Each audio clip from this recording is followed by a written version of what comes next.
If prices continue to be low, we will be able to withstand it for a long, long time.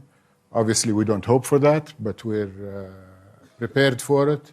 We have the lowest cost production in the planet by a big margin from our next competitors. This is a position that we've earned over a long time, and we've earned it by investing, by being true to our principles, and by continuing to be committed to our consumers, and we're not going to leave that position for others. I think it was Royal Dutch Shell in about 1915 was asked, what's the right price of oil? And he said, it's whatever it fetches in the marketplace.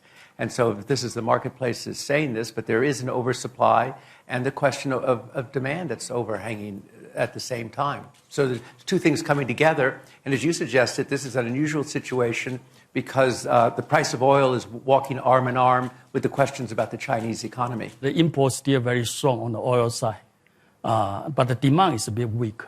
I think there's some going to the strategic reserve. But what made China so interesting, I think two reasons. One, China is big, right? That's everybody knows that. The other one is dynamic.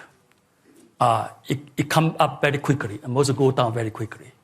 So, and that created a huge impact on the international markets. We have a bit of reserves, but we don't have as much as we should.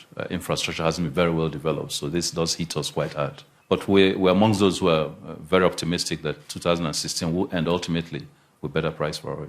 Okay, you think it's going to be a better price. What drives that, a better price? Is this the washout in the U.S. shale production, or the higher cost projects being canceled, as Kirill was suggesting? Definitely U.S. shale is key. And if you look at the numbers that are coming off there, you look at a place like Texas, for example, and what impact this is having, you begin to see that there's a lot of drop-off in terms of production there.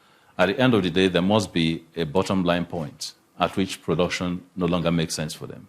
For some, you can survive at $20. For some, you can survive at $10. But very many are going to start dropping off the ball very, very rapidly.